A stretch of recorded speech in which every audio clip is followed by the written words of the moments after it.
topics and opinions expressed in the following show are solely those of the host and their guests and not those of W4CY Radio, its employees, or affiliates. We make no recommendations or endorsements for radio show programs, services, or products mentioned on air or on our web. No liability, explicit or implied, shall be extended to W4CY Radio or its employees or affiliates. Any questions or comments should be directed to those show hosts. Thank you for choosing W4CY Radio. You're listening to the ASQ podcast for a transformational approach to life and leadership, blending soul wisdom with modern insight to create outer impact.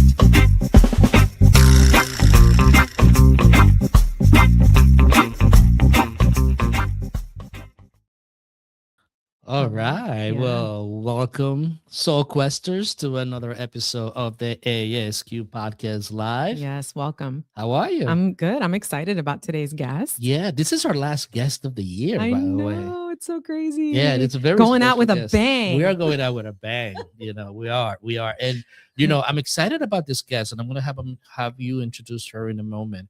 But because we talk about the coherence quest, and we talk about all those different drives and what emotions signified, I think this is a person that really understands that and embodies the impact that those things have on us, but it also understands how to shift it so that we could impact culture properly in a positive way. I'm excited about this conversation. I am too. So without any further ado, why don't you introduce our guest for today? Right. So today we're honored to sit with a powerhouse in the global ACEs movement, Cendie K. Stanford.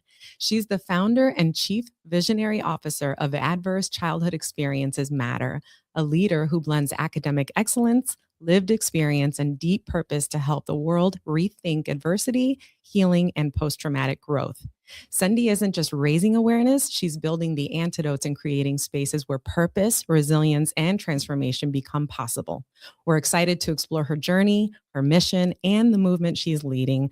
Please help us welcome Cendie to the ASQ podcast. I was going to say her whole name again. Hey, I'll take it. Okay, good. Pretty proud of Hi. How are you? Excellent. It's a great start of the week, and oh my goodness, I realized on December the 11th, which was just 4 days ago, I was having a conversation with two of the other hosts where you and I first met, and we realized it's been 60 days. Oh, wow. It's been, because it was 10/11/2025. Oh, God. That's right. Right. And it's been 60 days since we've had a chance to see each other's face. I'm thinking, because I didn't make it to the Erica's event. So it's been 60 days. Well, a little bit more than 60 days now, but happy to be here. I am rested and rejuvenated. I am practicing an antidote right now. Right. Yeah, I'm practicing an antidote. And after that Goliath that we defeated, I wanted to practice what I preached. So I decided to take some time for me. And oh my goodness, I almost didn't do work for 7 weeks, and it felt really good. It felt good, but also almost like I didn't step all the way out, but I had a healthy relationship with just relaxing and being bored. I have been following a conversation about the importance of allowing ourselves to be bored. So that's how I am. And most importantly, I am sleeping very well. Awesome.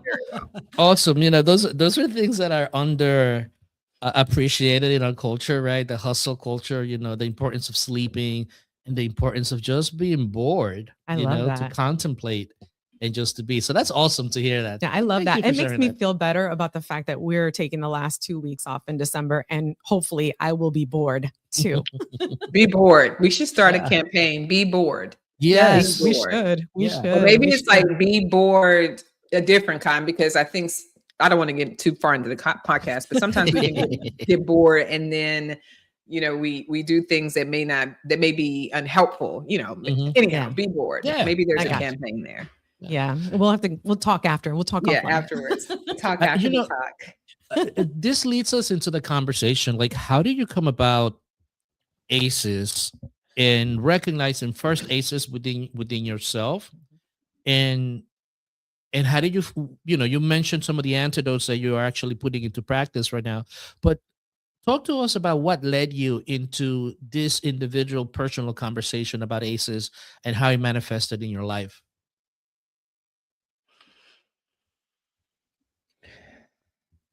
There were so many stones along the journey that led me here. But the one that stands out the most is actually the very first time I ever heard of the acronym ACEs. Mhm. It was at a copy machine. And I'm not sure. And if I'm repeating this story for the second time, I do apologize because I know you and I have talked before, but Mhm.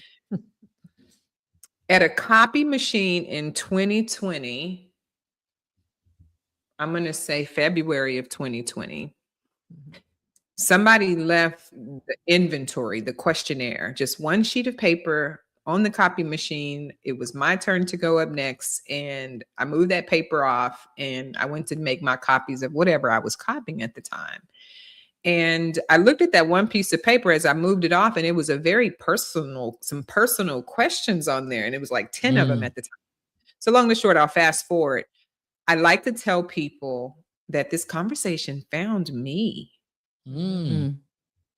I just Wow. happened to be at work late that night. Now, granted, I'm 20 years in like public school education experience. So I've heard about trauma informed work and, um, the disadvantaged kid and No Child Left Behind. I went through that period, but I had never heard of trauma explained the way that that questionnaire explained it. And I just happened to be at Mm. a copy machine where an Wow. office of about 30 people at any given point in time could have gotten there before me. So it found Mhm. me. And from there, it made me teleport back to some of my childhood experiences that started to explain to me in 2020. Obviously, COVID's happening, right? Mhm. When I really started digging deep into this questionnaire, because I'm an academic, as my bio says, like I just love to consume knowledge. So I went down this rabbit hole or up it, if you will. And I was like, those are some very personal questions to be asking somebody you just met. Mm. Yeah. Like, Yeah. what So is the true. paper on the machine? Yeah. Landing the plane here, I started to dig into it and I realized that copy machine paper was my entire childhood story. Mm. So I was in the right place at the right time, found this questionnaire with these big old bold black letters on this black and white paper, and across it, it said Adverse Childhood Experience Survey, ACEs Mhm. survey. I took it and I aced it. I got Mm. every single question right. And that is a Wow. test, my people, that you do not want to ace. Like our job at my organization as the chief visionary officer is to make sure more people fail that test Yep. moving forward while we're here on earth and even beyond us, because that's the one test we want to make sure we don't do well at. And as my organization, as we get into this, I wanted to create opportunities and programs where those of us who have that aha moment Mhm. of, ooh, that's about me, we Mm. have a place to go and begin to process and heal and understand our childhood experiences. And even though we're out of childhood, like what are some things that we could be doing about it now? So not only we get the help that we didn't get back then, but we then start to use that help to repair our relationships with our children if we have them, parents if they're Yeah. still alive, and then leaving that footprint for the next generation. Mm. Wow. That's impactful. What was it that in that moment shifted you into realizing I'm onto something, something needs to change after you aced this survey? Like what was it in your head that prompted you or pushed you forward into doing what Yeah. you were doing or what you are doing now? I don't want to talk too much about that part, but I'm just curious as to what frame you were in at that point when you realized I aced this survey. Being forced into a sabbatical Mm. in 2020. So I'm going to Yeah. say less, right? Mhm. Having that one-on-one time with self Yeah. was a big one. And then all of these things start to bubble up.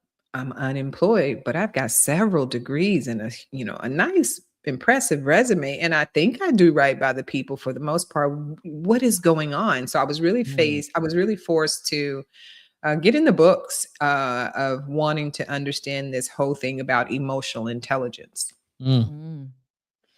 So I Nice. think that started it. And when I realized that emotional intelligence, as they call it now, scientifically, I guess, right? Mhm. When I saw that there was a connection between that, no matter how many degrees you have, no matter how much you've done, right? When I saw the connection there, and then the spiritual connection in the, it was like the Holy Trinity, if you will. And for example, the tangible thing that happened was my relationship with my daughter and my mom became better as a result Awesome. of me having to go back and like apologize for that version of me that was traumatized and was responding from a traumatized place, not intending to be what I now learned is gaslighting, or not intending to back then that was a different spirit, I guess, that was a different person. And so that moment of, realizing that my relationship with my daughter and my mom got better as a result of me finding that paper on the copy machine, it just all started to make sense. So other Yeah. little pebbles along the journey. Yeah. One of the things that we talked about here in the Soul's Quest is this idea of polarities, right? Everything is polar. Everything has two sides of a coin. Recognizing, you mentioned you recognized, the gaslighting aspect in that aspect. What were some of the positive things about yourself that you discovered by exploring ACEs? The resilience was a huge one. Like thinking about, even if I aced that survey, which at the time it was 10 questions, and then later I learned that there were some additional questions that they added on to it. I got even more of them. What it taught me is that, wow, the way that the science wrote this, the likelihood of you making it out was like slim to none, Yeah. right? So Yeah. when you look at the bell curve or the ratio of people, let's just say in your immediate family that have overcome that hump even just a little bit, Mhm. you are an anomaly. I like to use big words because it makes me sound smart, but basically you are an anomaly, right? And so what it taught me about myself is, since this hero's journey started when my mom and dad met. Mm. My dad came with me already in tow, if you will, and my mom's Mhm. egg was already there. So it started thin, Yeah. like the fact that that relationship with them would not work out because of their childhood traumas that had not been addressed. Yeah. But something put them together to create me. I survived that little journey there. And then I survived all of those childhood experiences. Mhm. So it pushed me to say, wow, that was the first part of the test. This is the next part. Right. And so just naturally, I think, even though I wouldn't consider myself to be a very competitive person, to me, I like the challenge of trying to figure out what's next. That's a personal testimony for me, what ACEs showed me. And it also showed me, here's the key, if nobody hears anything else, there were two adult individuals in my life during my last year of high school that poured into me after a very Mm. tragic thing that had happened in our family. And those two individuals, till this day, I refer to them as one of the outside catalysts that told me I could be something. Yeah. And one was a teacher, and then one was a family friend. And it was a particular teacher that I would call my positive childhood experience, which is a legit real thing. It's like a Mhm. real survey. That's the polarity version, or the Mhm. opposite version of the ACE survey. There's a positive one. And Yeah. when I took that positive one, it showed me that some of the things that we could do for those of us that are born into those adversities, we can make sure that these positive things are happening in conjunction, right? Because Yeah. that would make a difference. And so that particular teacher taking me on a college tour 4 months before I was to graduate high school showed me that not only could I apply to get in college, I still had time. I would get my own dorm room.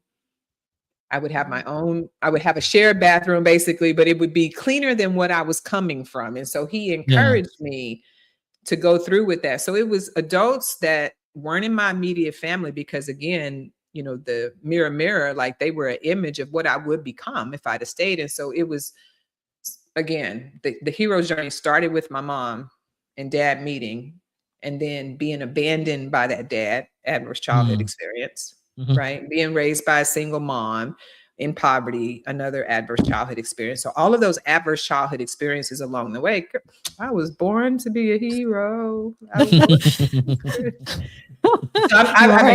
have gamified it in my mind. Like, if this is the way it's just going to be, I'm going to gamify it. And so I try to do like the next thing, you know, I love it. Because it does feel like a game. Like it doesn't feel real that children have to go through that. It doesn't even feel real that we have to tell ourselves and other parents and adults not to do certain things, but this is our reality. So it is. Yeah. So let me ask you this. I love that you had these people that poured into you. Was that moment when you realized, oh, I can go to college, I can do this? Was that the moment that you realized that you were limitless, so to speak, with your purpose and what it is that you're showing up for today? Or was that later on? Or was that just the beginning of it? You know, I'm going to say it had, I don't honestly think I'm there, right? I think I continue to demonstrate that, oh, you can dream up whatever you want, you know, write the vision, make it plain. You can pretty much have whatever you want. So I do feel like there are limits along the way, but I don't feel like, I don't know. I just get up wanting to do it every day. So I don't know. Is that limitless? I don't know, but I just get up wanting to do it every day. But a part of me wants to say, I found it in my adulthood, but I didn't find it until I found my purpose. And I was like, is that limitless? And so every morning I'm waking up like, is that limitless? And then like having people randomly from around the world donate to your nonprofit that you've never met. I'm like, is that a part of the limitless journey? So I'm still learning. I don't want to own that yet, but great question. Yeah. Great question. You know, something to think about, right? Something to think about. We're going to take a quick break, right? But when we come back, part of the hero's journey is returned, right? With the elixir of life.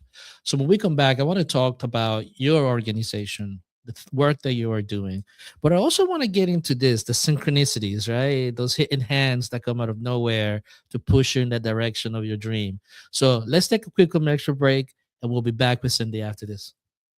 You're listening to the ASQ podcast, a transformational approach to life and leadership. Too many of us chase clarity but feel scattered. What if your challenge isn't failure, but the threshold before expansion? Each month, we gather live for a transformational webinar where contraction becomes coherence. Register today and receive your Soul GPS journal. Begin your journey within. Scan the QR code or visit asqempowerment.com. At ASQ, we need one platform to do it all. Funnels, emails, forms, and automations. That's why we run our entire ecosystem on Go High Level. It is the tool that saves us time and builds real connections with our audience. We believe in it, we use it, and we recommend it. Start your free trial through our affiliate link today. We don't just find podcast guests, we find aligned voices. That's why ASQ uses Podmatch to connect with leaders and creators worldwide. It's how we've built relationships that shape life and culture. If you want meaningful conversations, join through our affiliate link today or scan the QR code. Find your match on Podmatch. Leaders are burning out. Teams are disengaged. Cultures are fragmenting. ASQ Empowerment transforms leadership and culture from the inside out. Our Coherence Quest bridges ancient wisdom with modern neuroscience, helping organizations align, adapt, and thrive. Start with an organizational snapshot assessment. So, visit now at asqempowerment.com and schedule your briefing today. ASQ Empowerment. Lead your life. Shape your culture. Begin within. Welcome back. You're listening to the ASQ podcast with Dr. Jesse and Omar Ferreira, a transformational approach to life and leadership. All right. All right. Did we lose Cendie? Did we lose her? Maybe. Oh no, there she is. There she is. Here's the magic fingers. Yeah, technology is always like that. Right. Before we talk about that elixir of life, coming back and creating what you have, let's spend a moment on the synchronicities. You mentioned it a couple of times here and there. That just being at a copy machine and seeing this piece of paper with words in it. Now you're seeing people out of nowhere coming and supporting your work. Can you talk about that hand in hand from, what, quote unquote, that spiritual perspective that many of us don't want to dive into, but I love getting into that. Stir in the pot. Let's stir the pot. Why not? Yeah, definitely. Yeah. Let's do it. Let's stir the pot. I got just one. And I hope this is the line because it's a true story. Mm-hmm. I realize when we talk about stirring the pot, that big R word, religion, that you really, for me, I really got curious about God at that time. And so a part of my hero's journey was I remember busting open that book and starting at chapter Genesis, because that was what I grew up around. When people were going through adversity, they would pick up the good book and they would pray about it. And then they would go gamble their money off a couple hours later. But they did tell us to please pray and make sure that y'all ask for this for us to win, So just a lot of contradictions in a child's Stirring head. the pot. Yes. Talking about stirring the pot, right? I love I it. love it. Yeah. So I will say that I had to go back and figure out who this God guy was for myself. And so I picked up the book in 2020. I even had a Bible study retreat along this path in my journey where one of my friends flew up and we woke up every morning and we started off with revelations. I want to understand this myself. So it started there without going down too much of what that looked like. And I had this awakening. And the one thing that I'll say is, this is some good content, but do we need a book to be told to be nice and compassionate to people? If we didn't have this book, how would people behave? So from that journey, I discovered that God was within me, which is very, very controversial. I said it to my mom and I found it in scripture to support it. And she nearly jumped out the car. And she was like, no, I'm not, So when I started to see my journey as a part of my higher calling, going back and trying to understand it myself, I knew that was going to be a big part of impacting the culture, because the culture that I came from did not accept people for who they were. They accepted people for who they presented themselves as. And I was like, that just don't seem in alignment with the instructions from the book. The instructions from the book said, don't do that. And so why again are we so my little Amelia Bedelia brain here needed to get her. Tell me you remember who she is. So my Amelia Bedelia brain, what I realized from not just discovering that moment with, again, the thing of ACEs matter, even the namesake was given to me in a dream. I realized that what people had in common, regardless to which God they believed in, the thing that they had most in common was their childhood experiences, especially if they were traumatic. And nobody was talking about it. Yeah. So what this does for the culture was oh, okay, you're an atheist. We don't need to bring that up. But if you pray, we're going to have that moment here for you, right? Oh, you Buddha is your thing? Okay, no problem. You were here to heal the trauma that is stored in your system. Because I didn't sign up for that culture of quietness. I just was born into it, Exactly. So that's what I think about when I think about the culture and, just a part of, this divinely vision of calling people to the table and to the carpet to start talking about our experiences openly, but not to revisit the past so much, to acknowledge they exist, but to acknowledge the antidotes also exist. Now let's make these antidotes accessible to all of the hundreds of millions of people who have been through it and who will continue to go through it until, other, powers get their stuff together. to really treat communities better. In the meantime, let's do it here locally ourselves. Yeah. Love that. One of the things that you do that I appreciate is the fact of that you talk about not just the individual and the antidotes to the individual, but also the collective antidotes of a society, right? Because there is collective ACEs when it comes to our society.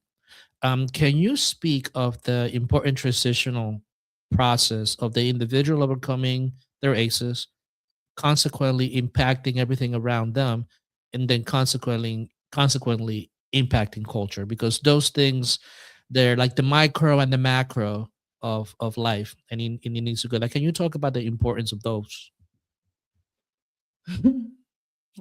How much time we got? How much We time have we got 20 minutes. Go ahead. Actually, we got 15 Well, minutes. Yeah, so go ahead. what's Wait, I coming have up another for me? question. Yeah. Well, no, because what I'm thinking about is, how fast rumors spread. How do Mm-hmm. rumors get started? They started by the people, something like that. I don't remember the Yep. lyrics, but Started by the jealous people. Don't get me people started. That's my and time. Okay? right. So we need to Yes. start a rumor. Mm. Like, ooh, if you got to go do it. No, but on the serious note, what I've come to learn, as I do say this, I want to give thanks to all of the well-educated people in this space that paved the way for me as a civilian to walk in here with my other master's degrees in other areas, learn it for myself and be like, oh, I'm gonna switch careers. I want to do this way now, So I want to pave the way for the psychoeducators, the therapists, everybody in that has something to do with publishing this information. Taking that information and making it accessible to people in a way that lets them know that they are a part of this journey, this story, because right now you paid for this study to be done. They just put it on the shelf when they were finished with it. Your taxpayer dollars makes all of these. So why not get it into the hands of people? And what I've learned is that when you tell one person, that one person is likely going to tell 5 or more other people about it. Yeah. Right? And then if that pattern continues, right? Those 5 to 10 people that first person told, they go tell other people. And now all of a sudden you've got something spreading, right? And so the idea is to start this rumor to get people into the room, because I have been so blessed to have very few people that have been in this space to really hear about it from a lived experience person's perspective. Yeah. Are very relatable. So not just me being relatable to the population of people that expose it, but finding other relatables like you guys did, right? Bringing in relatable people who we have moved on. We are publishing books, we're doing podcasts, but yeah, our experiences are still there. You can too, right? So bringing in relatable people so that it feels more welcoming. And then I guarantee you, word of mouth will bring those people back into the building the next time around, because they will see themselves in you, Omar, and in you, Dr. Jesse, and me, right? Yes. Not to say, the Netflix and the celebrities and the Golden Globe people aren't cool when they put the stories in the television shows and in the media, right? Because the ACEs are all around us. The stories are all around us, but it's a difference between seeing traumatized on the big screen that you go pay for to see, and then having to face your own in a room full of other people that live next door to you or work with you. So it begins to not just influence the culture of where we wake up in, the zip codes. We now have people talking about this at work. Yep. Which is how I get paid, by the way. So people hear about the conversation and sometimes they'll take it back to their workplaces and they're like, hey, we should train our staff on this. And so imagine now that one person just being in the right place at the right time, like the copy machine idea.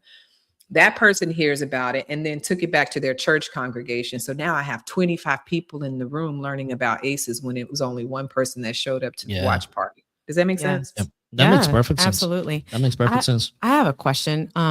So when I attended the event in October, with the last time we saw each other, of course I have ACEs, right? But I didn't have a name to put to the ACEs. Even when Omar was getting, revved up to the workshop and was able to participate in the event, I still hadn't done it. I don't know if I was in denial or what, because I acknowledged that things have happened to me, right?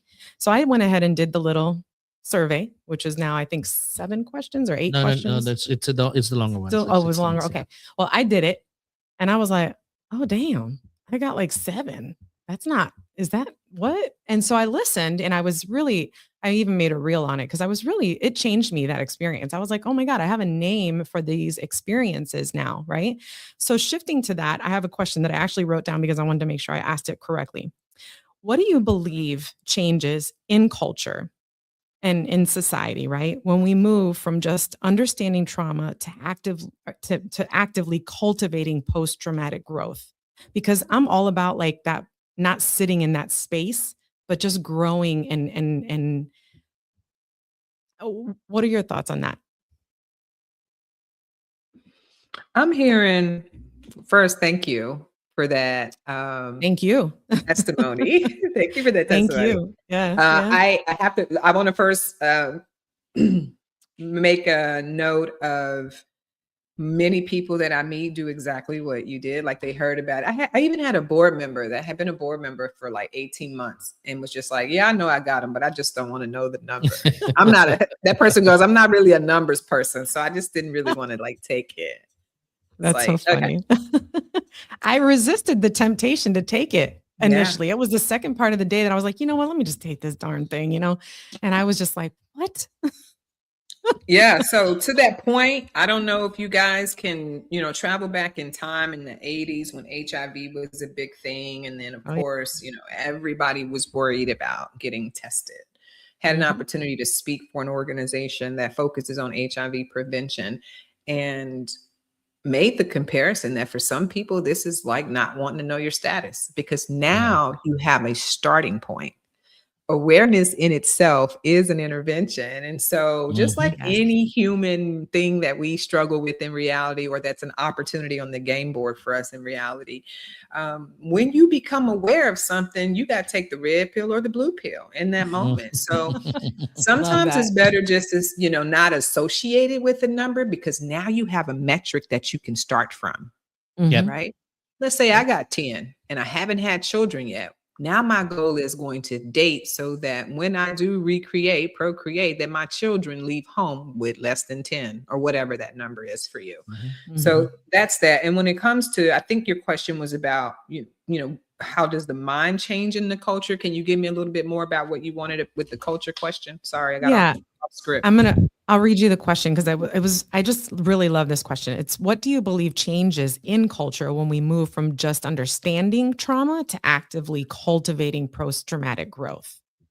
Because we can understand it all day long, but what happens when we actually move to that position of growing from it? You will feel it. You will feel it. You will feel the energy in the zip code. You will feel the energy in the office shift.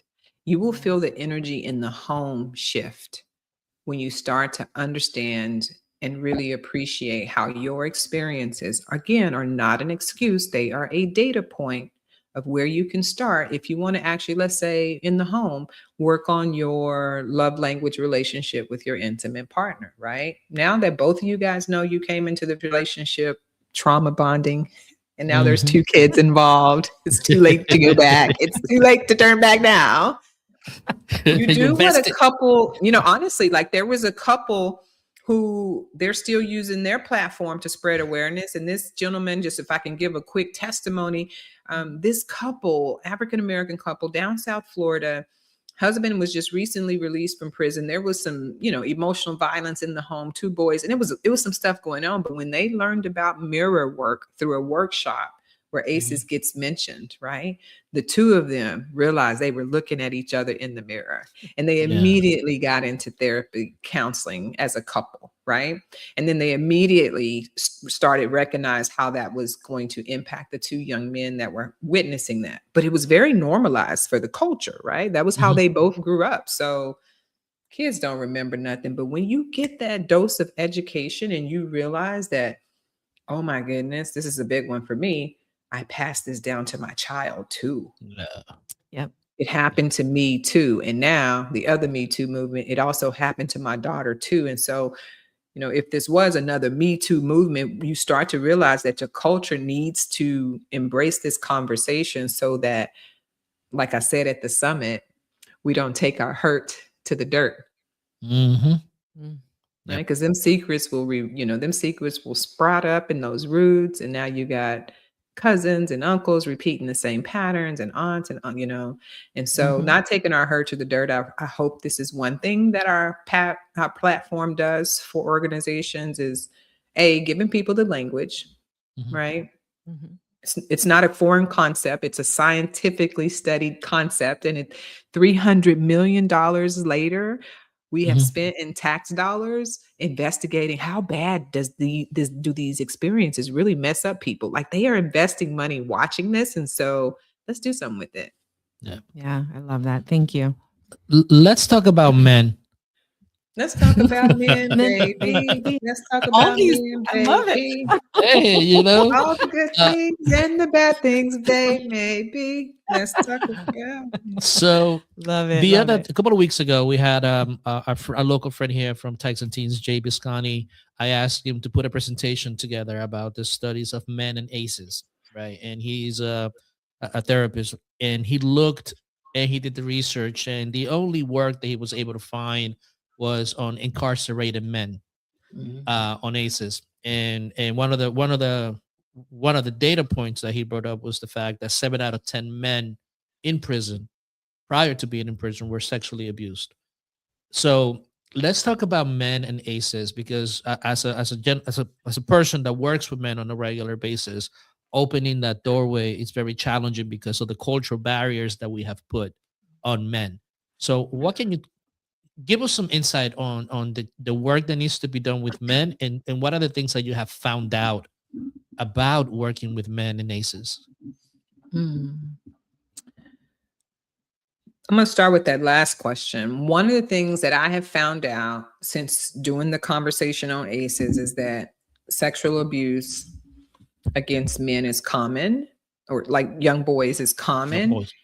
And the other thing that blew my mind, because again, I wasn't in this conversation, so why would I want that data point? When I got in, I was like, ooh, that really happens.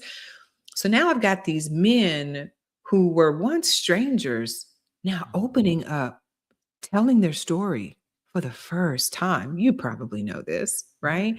So I found out that there were men suffering in silence from these childhood experiences.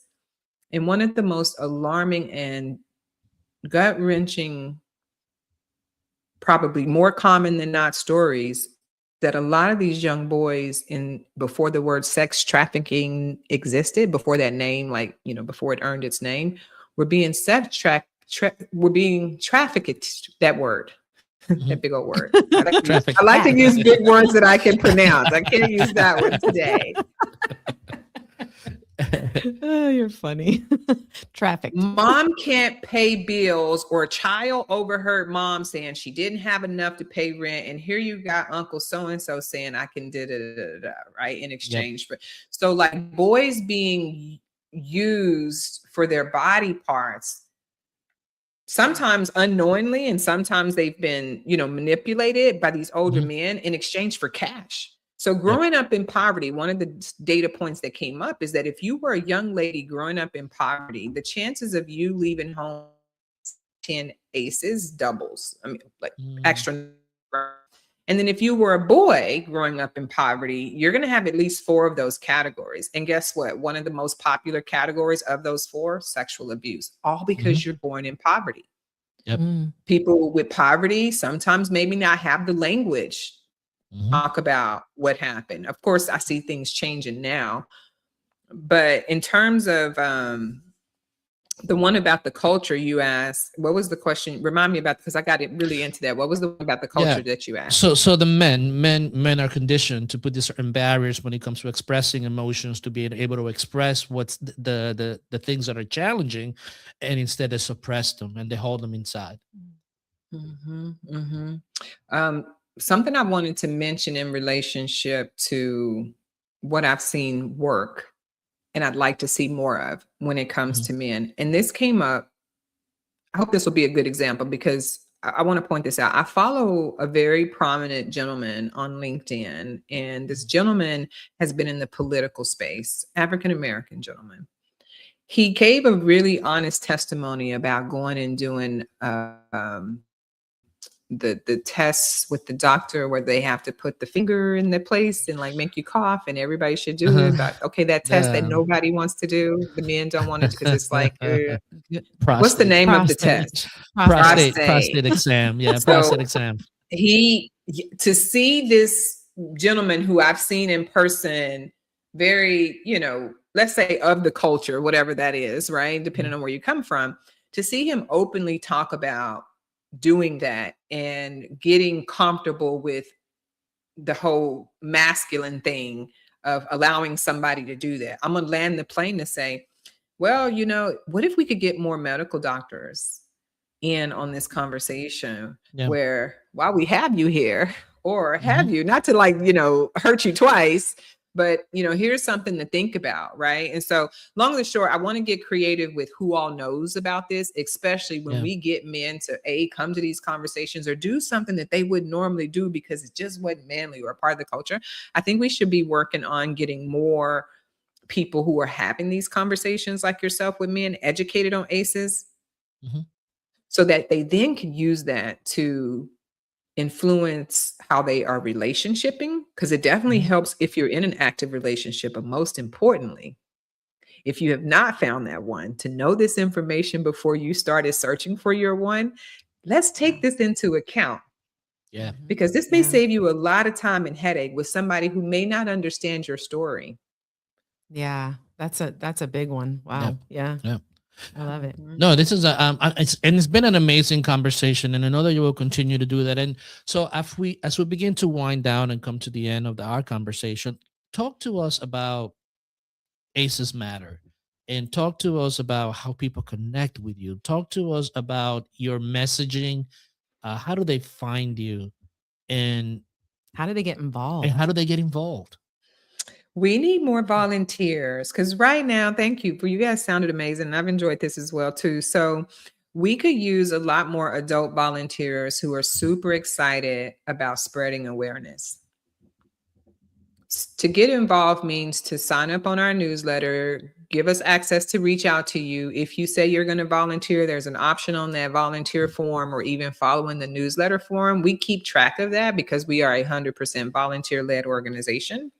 So we're able to do what we do because we have people from the community volunteering for us until we hit that big moment where, is it Mackenzie Scott? I hear she's giving away all kind of crazy money until she finds us. Yes, until she finds that's not going to stop us from doing what we do. And so getting involved may be, hey, can you bring we're having a showing online on Zoom, and we'd like to try to get 20 people in the room to have this conversation. Maybe we're doing an event in your neighborhood, or maybe we need help at our events. Our biggest programming about ACEs Matter right now is focusing on the adults who need opportunities to heal from the trauma they were exposed to back then, right? And then obviously a part of the conversation includes prevention.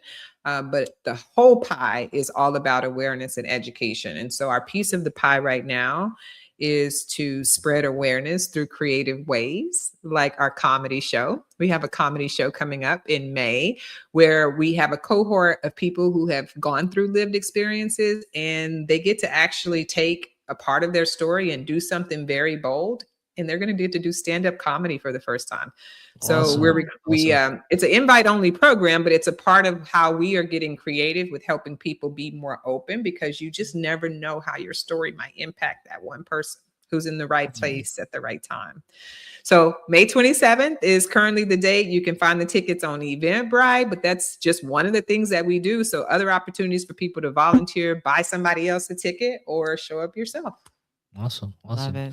That's incredible. Cendie, thank you so much for taking the time, and thank you so much for the energy, the work, the honesty about your heroic journey, and then also coming back with the elixir of life. I love it. Your transparency is awe-inspiring. Really, I love it. You guys are a joy to be across the microphone from, so thank you. Yeah, and we will see you soon. See you soon. Bye, guys.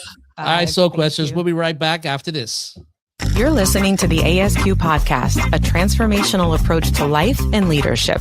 Coming this December, A Soul's Quest, a transformational approach to life and leadership. A book that bridges science, wisdom, and lived experience so you can lead with coherence. Don't miss the launch. Join the waiting list today, scan the QR code, or visit asqempowerment.com. At ASQ, we believe every creative deserves a safe space to share. That's why we use and proudly recommend Gnostic TV. It's where your content won't be silenced and your vision can flourish. Sign up through our affiliate link and be part of this Freedom Center platform. Create boldly on Gnostic TV. Across boardrooms, nonprofits, and communities, too many leaders are quietly burning out. They know what's not working, but not how to turn inertia into momentum. That's where I come in. I help leaders, fathers, and organizations move from quiet crisis into coherence, so cultures can thrive from the inside out. Book me today at asqempowerment.com and bring coherence to your next event. Welcome back. You're listening to the ASQ podcast with Dr. Jesse and Omar Ferreira, a transformational approach to life and leadership. All right, so we're back. Welcome back. That was a good that was very enlightening. I mean, again, the work of the ACEs is it's very important to understand, right? Because it goes to in our PEP framework. We talked a lot about our experiences and being able to distill those experiences so that we could create a new approach to life, right? So the importance of understanding those deep internal drive systems that are not functionally properly. Right. That we need to investigate that. So what stood out for you in this conversation? Oh my gosh. She said so many things that stood out for me. I really love her energy and how dynamic she is and her passion. I really love all that. But one of the things that stood out for me, actually I have 4 things, is the idea of the sabbatical. While hers was forced, it was forced for a lot of us. It's still that idea of separating yourself that we talk about with ASQ and reflecting and showing back up with a different quote unquote philosophy or approach, right? I also love that she had, the idea of mentors, that's a part of the hero's journey, having somebody that pours into you and how that shifted her perspective. Her, not taking the hurt to the dirt. I think that's really important. I think it's something that a lot of us, we don't want to deal with our stuff. We don't want to deal with these things. And when you do that, it's like she said, it sprouts new, seeds and growth that could be addressed. So not taking the hurt to the dirt. And then of course, I love that she said awareness is intervention. It is. And it absolutely is. And I mean, that's something again that we do with ASQ. So I love that she talks about that.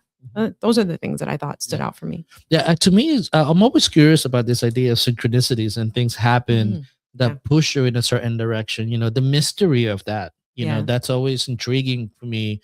Because when we're having all these conversations constantly, and this shift, this little push in one direction, that always intrigues me. How life, even though we know so much, kind of like how often it veers us in a certain direction by just those little moments that are out of our control, so to speak, right? The second part that really stood out for me is questioning culture. Right. Questioning what has been given to us, the fact that let me read this book from beginning to end. Let me understand what it is saying. Let me get it. Because that right there, questioning what has been given to us is somewhat necessary to be able for us to move forward, because we might not be getting the proper information. Right. Just because it's there, doesn't mean that it is understood or interpreted in the right way. So I love that idea of questioning those things. So those things stood out for me. Yeah, it was like I said, it was a good conversation. I really love her energy. So, all right, well, Soul Questers, we want to let you know that coming soon we will have our second coherence masterclass starting at the beginning of next year. This is a 10-week program intended to help you stabilize your emotion, regain inner authority, clarify direction, reduce mental chaos. We're not promising alignment. We're not selling manifestation. We're not teaching any doctorate. We are just showing functionality and clarity so that you can live your lives. And with that said, we want to thank you for being here today. And remember to live your life, shape your culture, and begin within. Have a great afternoon. Thank you for listening to the ASQ podcast. Remember to lead your life, shape your culture, begin within. Visit us at asqempowerment.com and join the movement.